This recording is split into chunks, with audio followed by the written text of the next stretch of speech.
Alright, it's time to work on this deck and get my garden stack planted. I got my herb garden planted the other day, but it looks like I need to add a bit more soil to this one because it's, I don't know, maybe not. That's right. We got just a few drops of rain this morning. This is being held in reserve for the cilantro that Olivia started from seed. It needs to be hardened off before I can plant it. But Travis is going to come out and help me take this apart, set the pieces down, and then when I put it back together, I'm going to put it over here. Because ever since they took all the trees down, it gets too much sun here. And then I'm going to put Scott's grill over in that corner.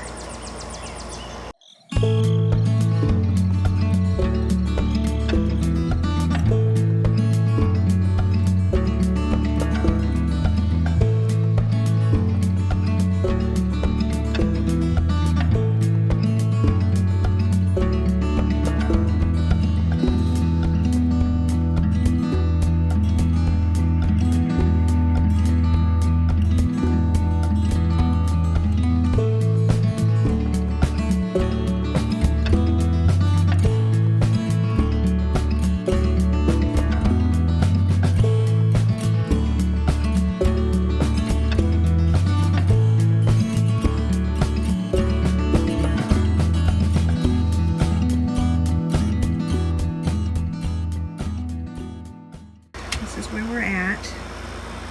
Got that all planted. And I had some lettuce left over. These poor things are so dry. So I'm going to put these in another pot. And have another pot of lettuce. So I want to get that done, and then I want to get these planted with my impatiens. It's the next day, actually. Got this much done. All of those plants down there still need to be planted. But the theme that I'm doing on my front deck this year, I'm calling it Birds and Blooms. And I've got this rug here.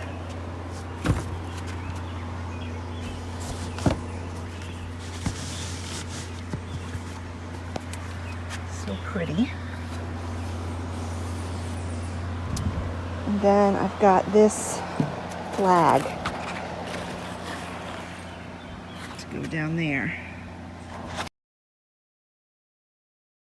All right, it is several days later, and just an update on the deck project here.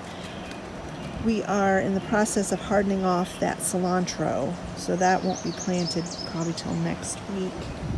I got my lavender planted here, and then in these two pots I am going to put some faux flowers. I ordered these off of Amazon, and yeah, it's just, they're like little daisies. And so let me go ahead and get those placed, and then I'll show you what it looks like. There we go. Isn't that pretty? So gorgeous. I should have thought about doing fake flowers a long time ago. Because I buy flowers and they look pretty to start with, but by the middle of summer they look terrible. So these should look nice all the way up through fall. Maybe I can even get 2 years out of them. We'll see. Alright guys, I am going to finally be able to wrap this video up. It's actually a couple of weeks later, and I'm feeling human enough to come out here and finish this video. There's a couple of things I'm going to do to change things up. This is my this is my geranium, and I think it's getting too much sun here. So I'm going to move the pot down here. And this is a ranunculus that is dying. And funny thing is my sister bought one. We both bought them at Walmart, and hers died too. So what I'm going to do is I'm going to put this pot up here. I'm going to put this pot down here, and then I've got some more faux flowers. I'm going to pull that dead thing out of there and put some faux flowers in it. And then I'm going to put this umbrella over here in my herb garden here. This is cilantro that Olivia grew for a school project, and she had 2 pots of it, and so I put one pot in here, and a blue jay, so I've got my bird feeders here, a blue jay got in there and tore it up. So I don't know if that's even going to survive. I might have to get another herb from the store and plant it there. And I'm going to put a second umbrella in here because I think this gets too much sun too. Ever since we had the trees taken down last year, my front deck is way sunnier than it was. Speaking of bird feeders, I've got these up here. This is a solar powered motion sensor bird feeder. I will insert some pictures of some of the birds that I've caught on camera.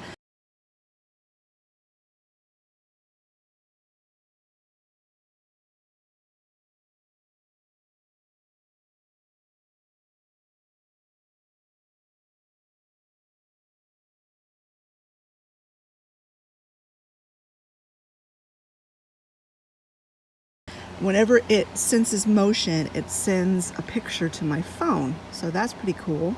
But last night, after dark, I got a motion sensor detection. And I'm like, what in the world would be out there after dark? And this is what was out there.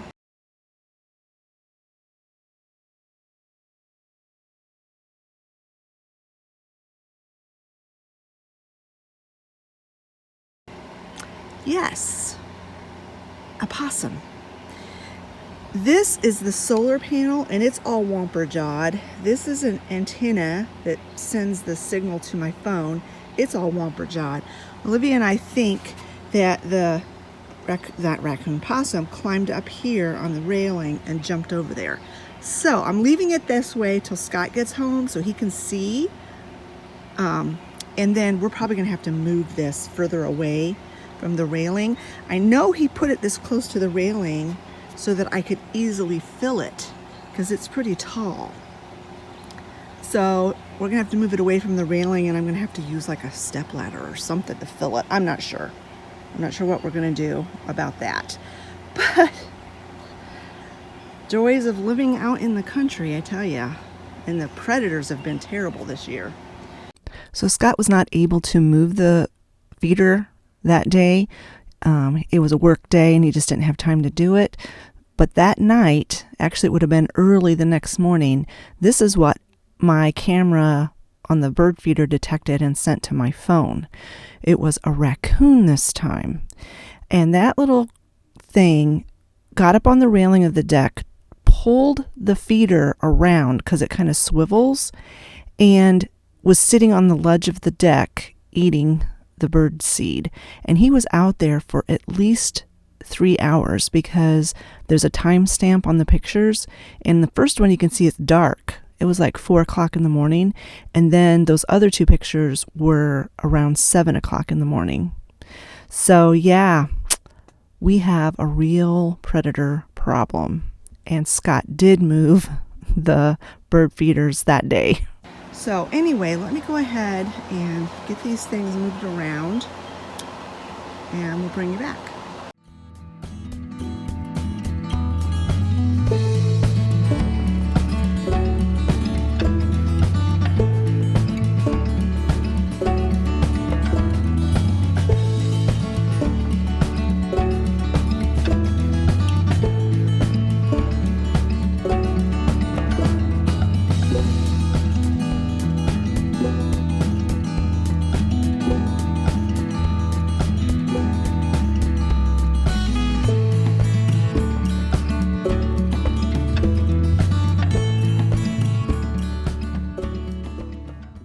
There we go. These are faux petunias.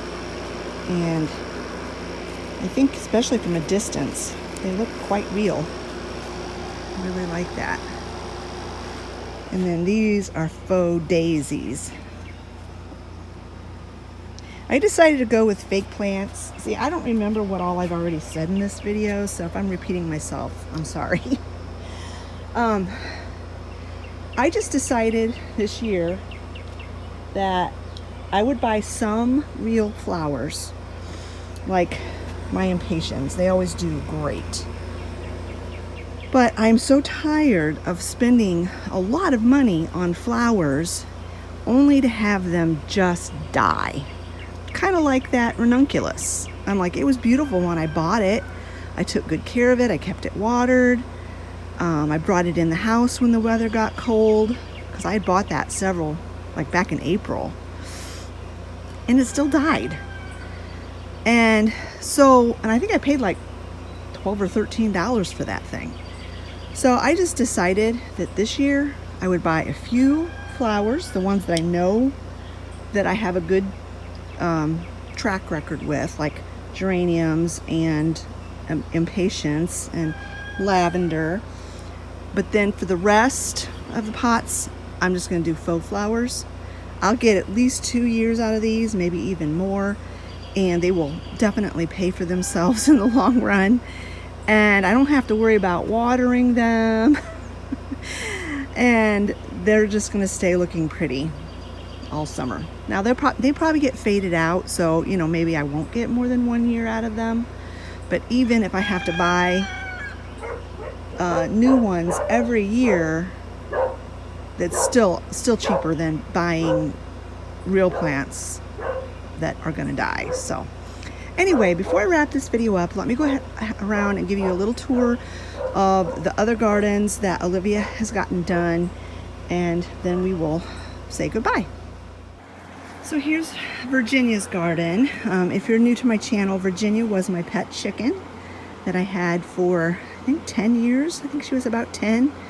And she passed away a couple of years ago, and she's buried right there. And so I put this little garden together for her. She was a very special chicken. I loved her a lot.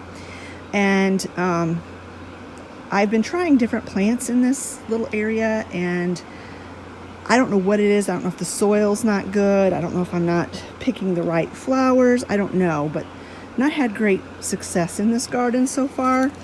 I think I maybe need to keep putting stuff into the ground, into the soil, to make it better. That's a columbine. I had 3, only 1 came back. Bo's barking about something. And it's already done because it's a spring flower. And then these pink ones I bought this year. I can't remember what they're called. Those are perennials, so hopefully they'll come back next year. I've got some hens and chicks in there that aren't doing super fantastic. And then Olivia filled the rest of it in with marigolds. And then I bought these 2 solar lanterns, and those work really well. They get the morning sun to charge them, and then they glow at night, which is really nice. What are you on about? What's your problem, huh? What's your problem, huh? You old gray friend. You're getting old too, aren't you? All right, so then over here I've got my Live Forevers, and then my butterfly bush that I'm not sure how it's going to do. I had 2 butterfly bushes. The one died last year, and this one's not looking so great this year, so I don't know. The rest of this stuff is just weeds that needs to be taken out of there. And then over here, all my tulips and hyacinths and things are done. My Easter lilies are growing, and they're definitely not, I don't know why they're called Easter lilies, because they're probably going to bloom by the 4th of July or something. But there's that little garden done. Hi, boys. All right, so here is Olivia's pride and joy. She's worked so hard on this. I would say 60% of the strawberries that she transplanted survived. Some of them did not, which we expected. We're not going to get a good crop of strawberries this year, but we're hoping next year they will come back strong and produce strawberries for us. As you see, some of them do have blossoms on them. And then I let her basically pick the plants, the vegetables she wanted to plant this year. And she wanted to plant a couple of pea plants. So she got 2 pea plants. She got 2 little yellow cherry tomatoes. I think they're, let's see what they're called. Sun Sugar. 2 of those. And then 2 of these, like slicing tomatoes, beef tomatoes. So she got those. Those are doing so good. And then back here is where we put the cucumbers this year. I had mentioned in one of my previous videos about how terrible my cucumbers did last year, and several of you had mentioned that, you know, they just don't do well in containers, because I had them in containers, and because you can't keep them wet, you can't keep them dry, you know, watered good enough. And I knew that, but I just didn't know what else to do with them. So we decided to put them here. The guys moved this fence for me. This is where they'll vine up. And I know this looks like a raised bed. Well, it is a raised bed, but there's no bottom to it. So they can let their roots go as deep as they want to go. We just were able to, because it's such sandy soil here, by building these raised beds, we were able to put good soil in the raised beds to help, you know, give the plants a fighting chance. And our tomatoes did really, really, really good out here last year. She had the tomatoes planted there. So that's why she moved the tomatoes here, you know, doing the crop rotation thing. So everything that she has planted back here is doing really, really well. She spends a few minutes every night weeding it, watering it if it needs to be watered. Scott and Travis put this sunshade up here so that they get sun, but not, you know, direct blistering sun. So I have high hopes that this garden's going to do well this year. And then before I say goodbye, I wanted to show you my peony. I've had the hardest time with my peony plants not wanting to bloom. That one has never bloomed. This is the second time this one has bloomed. And I'm so happy. It's so pretty. I'm hoping that over time they'll both start blooming and put lots of blooms out. So.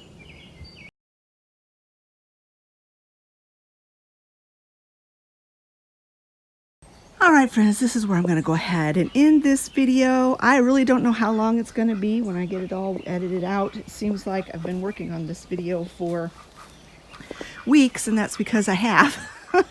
And just trying to film when I felt good, and trying to get things done. And yeah, it's been a rough spring for me. All right, friends, thank you so much for watching. If you've enjoyed this video, give it a thumbs up. Don't forget to leave a comment in the comment section below, and we'll talk to you again real soon. Bye-bye, friends.